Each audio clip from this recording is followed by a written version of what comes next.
Les feux tricolores, c'est quoi? Infraction au feu tricolore.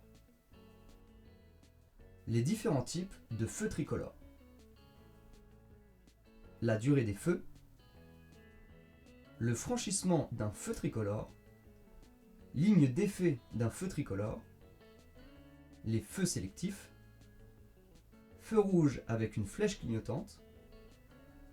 Arrêt au feu orange ou rouge. L'attente au feu rouge. Différence entre le feu orange clignotant en bas et au milieu. La durée d'un feu orange.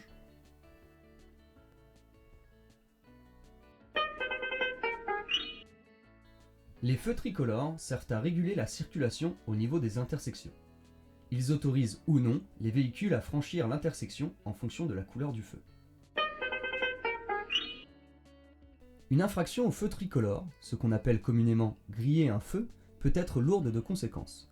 En effet, dans ce cas, la sanction s'élève à une perte de 4 points sur le permis de conduire. Rappelons qu'un conducteur en apprentissage ne possède que 6 points. Dans ce cas, il sera obligé d'assister à un stage de récupération de points car il a perdu d'un seul coup la moitié ou plus de ses points. En plus de l'amende forfaitaire due à l'infraction, ce stage coûte environ 300 €. On note une généralisation des flashs automatiques sur les feux. Enfin, gardons toujours à l'esprit qu'un feu tricolore est toujours positionné dans les endroits dangereux, et qu'il invite donc à la vigilance. Il existe 3 types de feux. 1. Déclenchement par les piétons et révèle donc la présence d'un passage piéton. 2. Déclenchement par capteur pour gérer les intersections. Cela permet donc de fluidifier la circulation. 3. Déclenchement automatique réglementé par une minuterie. A noter que ce dernier type de feu est petit à petit voué à disparaître car il est devenu obsolète. Certains feux face à face ne passent pas le même temps au rouge pour éviter de bloquer les véhicules au milieu. De plus en plus fréquemment, on a la présence de carrefours à l'indonésienne pour fluidifier la circulation. Attention, ce feu est sélectif et très bref. Un feu tricolore vert s'aborde comme une intersection prioritaire. Il existe un double danger pour les feux tricolores au vert. Premier danger, en cas de passage du feu vert au feu orange. Second danger, si un autre usager ne respecte pas notre priorité. Ainsi, en agglomération, le franchissement se fait en deuxième ou en troisième selon la situation. Pour gérer le risque du changement de couleur du vert vers le orange, plusieurs indices nous aident à anticiper. L'utilisation des pictogrammes piétons du feu perpendiculaire constitue une indication. En effet, lorsque le pictogramme piéton devient rouge, mon feu va forcément passer orange dans les secondes suivantes. En présence d'un passage du pictogramme piéton du vert au rouge, toujours se poser la question, puis-je m'arrêter brutalement, en regardant dans mon rétroviseur intérieur? Selon la réponse, on sait comment agir si notre feu devient orange. Attention, il ne faut surtout pas freiner à cause du pictogramme piéton rouge. Attention encore, qui dit utilisation du pictogramme piéton dit piéton. En effet, notre feu est synchronisé avec celui des piétons ici et ici. Et on se retrouve avec la possibilité de voir un piéton traverser tandis que l'on tourne à gauche ou à droite. Pour gérer le risque d'un usager qui ne respecte pas la signalisation, le franchissement se fait sur la lancée avec le pied au-dessus du frein sans oublier les contrôles à gauche, en face, puis à droite. Ne pas hésiter à utiliser la croix rouge au dos du feu d'en face si elle est présente. Une ligne transversale est matérialisée au sol par un marquage qui indique l'emplacement où les véhicules doivent s'arrêter en amont des feux tricolores. L'utilité est donc simple et évidente. Elle signale l'endroit où il faut s'arrêter. Il est très important de respecter ce marquage pour s'arrêter. Ainsi, dans cet exemple, la ligne d'effet de feu permet au poids lourd de tourner en toute sécurité. Dans le cas où l'on s'arrête après ce marquage, il s'agit d'une infraction au feu, comme si l'on avait brûlé le feu. On s'expose ainsi aux mêmes sanctions, c'est-à-dire une perte de 4 points.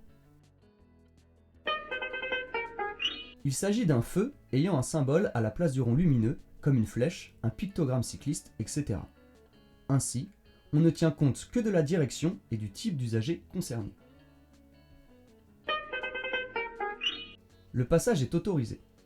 Il faut se diriger dans le sens de la flèche, être dans la bonne voie, sans oublier de céder le passage aux piétons et aux véhicules circulant sur la voie abordée, avec une allure adaptée à la situation.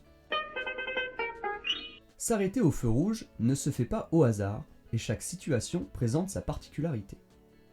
En cas d'arrêt, voici l'attitude à adopter pour éviter l'effet domino, c'est-à-dire toutes les voitures qui se rentrent dedans une à une. 1. Devant un sas vélo, on doit être capable de voir la totalité du dessin du cycliste au sol. Ainsi, en cas de choc arrière, cela nous permettra de nous arrêter avant d'aller percuter le cycliste dans son sas. 2.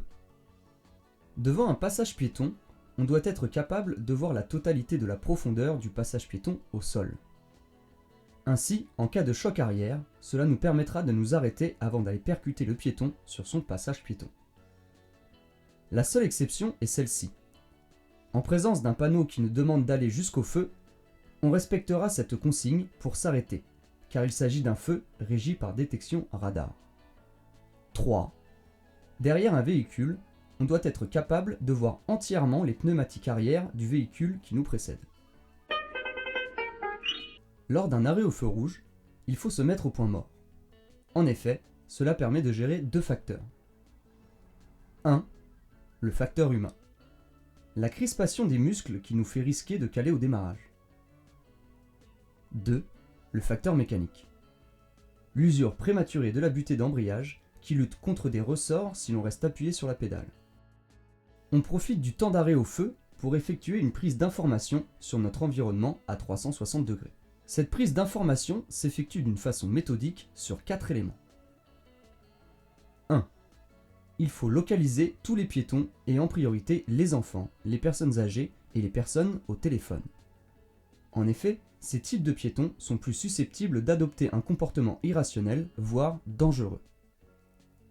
De même, en cas de pluie, tous les piétons deviennent imprévisibles, se mettent à courir sans faire attention juste pour éviter quelques gouttes de pluie. 2. Localiser tous les deux roues autour du véhicule, vélo, scooter, moto. 3. Localiser ensuite les autres usagers pour déterminer leur intention et ou leur trajectoire. Par exemple, un véhicule qui se serait mal positionné dans sa voie et qui voudrait se rabattre sur la nôtre. 4. Anticiper notre propre trajectoire. Par exemple, dans ce cas précis, je vais devoir faire un écart de trajectoire à cause du poids lourd stationné comme ceci. Cela permet de relever les risques que l'on va rencontrer et donc de mieux les prévenir. Enfin, surveiller les pictogrammes piétons de notre feu tricolore pour éviter de se faire surprendre par le passage au vert. Lorsque notre pictogramme piéton passe au rouge, on sait que notre feu va bientôt passer au vert. On peut donc enclencher la première pour se préparer à redémarrer. Les feux orange clignotant en bas. Généralement déclenchés par les piétons. Ainsi, nous devons rechercher les piétons qui pourraient déclencher le feu. Ils clignotent en orange plutôt que d'afficher le vert classique afin d'attirer notre attention sur les potentiels piétons. Les feux orange clignotant au milieu. C'est un feu qui ne fonctionne pas de manière normale. Il convient alors de rechercher le panneau qui se trouve sur le feu. En cas d'absence de panneau, on applique la règle de la priorité à droite. Pour ces deux types de feux, le passage doit se faire avec méfiance, toujours en adaptant l'allure à la situation. Le feu orange a une durée de 2 à 5 secondes. Afin de réaliser un arrêt en toute sécurité, notamment vis-à-vis des véhicules suiveurs, la réaction à adopter est variable selon la situation. En effet, il faut répondre à la question « Puis-je m'arrêter en toute sécurité ?» Autrement dit, lorsque la situation présente plus de danger si je m'arrête, je franchis le feu à l'orange, par exemple dans le cas où un véhicule me suit de près. Si la situation ne présente pas de danger, je m'arrête. Il convient de rester vigilant en fonction de chaque situation. Bonne route!